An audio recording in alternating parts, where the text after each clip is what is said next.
first time I ever did a trick was from my mom. I was in my room, I had a book on magic, and I learned a card trick.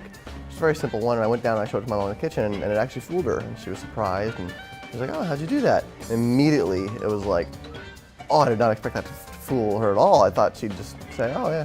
And so I ran right back upstairs, and I opened the book again, and like read another one, came back down and showed her that, and she's like, oh, wow, that's really good. You're pretty good at this. And I was like, oh, man, I'm good at something.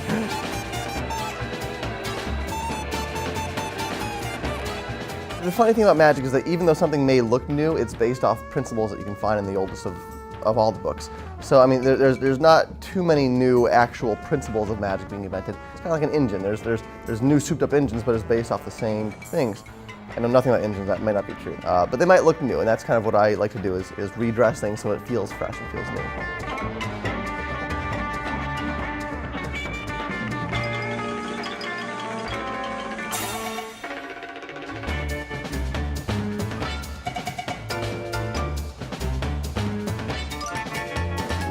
One of my favorite tricks I do in the Illusionists involves these giant LED screens.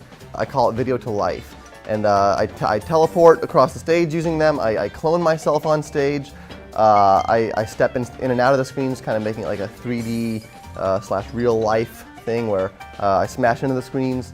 So I kind of interact with these giant LED walls and take it. You know, these walls have been used in concerts for years, but they've never really had magic applied to them. Check out these cards. You can see this is the entire deck. You can see all these cards are different. They're actually in arranged order. They're in ascending order, which will make it very easy to pick whatever card it is you want. Okay.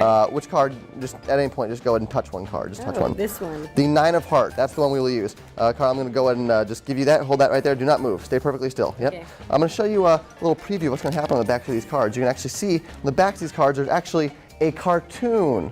It's hard to see if I go slowly, but watch this. If I go quickly, it actually becomes animated, like a little cartoon, yes? That's nice. Yeah. So this is the magician. That's actually me. That's me.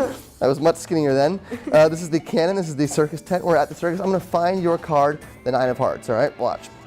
Here we go. Ready? I climb inside the cannon. I light that cannon. Boom! I get shot out of the cannon. I come down. I catch one card in the process.